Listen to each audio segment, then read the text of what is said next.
Hello बोलते हो तो चलिए मैं सिंगर नीलू साहनी, जितने भी हमारे यहाँ पर हमारे गणमान्य लोग हैं और जितने भी हमारे कला के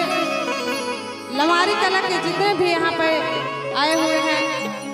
मैं उनके गणतंत्र दिवस के शुभ अवसर पर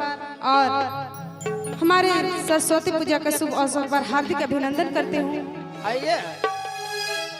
और बहुत ही सौभाग्य के बात कि आज लमारी कला में आज गावे बजाए के मौका मिलल बा तो हमारे वो कौना खुशी में उहे खुशी में जौन के आज सरस्वती पूजा भी बा और 26 जनवरी भी बा, उहे खुशी में हमनी के गावे बजाए के मौका मिलल बा। आइए तो देखिए आज माई के दरबार में एक भक्त कौना माई के दरबार में हुए सरदा माई के दरबार में अपना सबके अपनो माई के दरबार में ठीक बा। तो देखिए हमारे बहुत अच्छे गीतकार सह गुरु जी हमारे दिलीप कुमार मेहता जी लिखले बड़ा, तो आज आप लोग के बीच मैं सुनाने जा रहे हैं। कहते हैं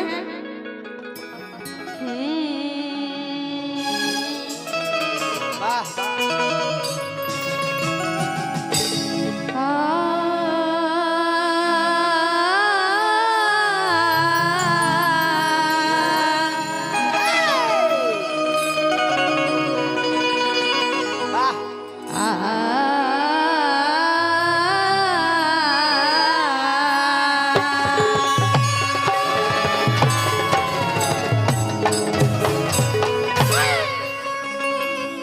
एक भक्त माई के दरबार में गइल बा, ओ कहता कैसे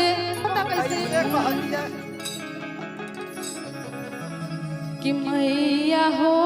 खिना सहैया सुमिरन में,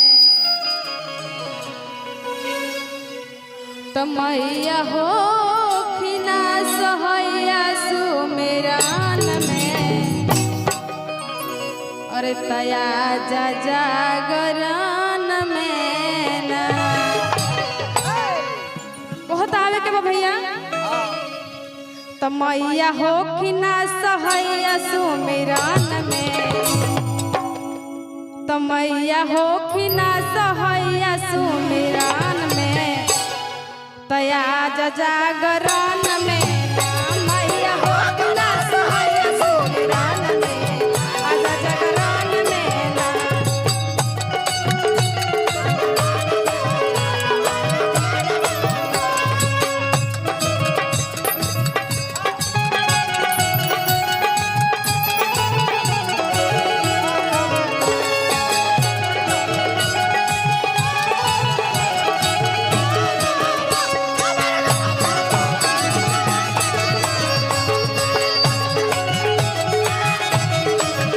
मैया हो कि ना सहैया सुमिरन में,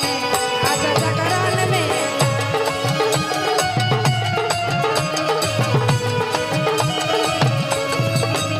आगे भक्त कैसे कहता कैसे कहलिया कि परताने हम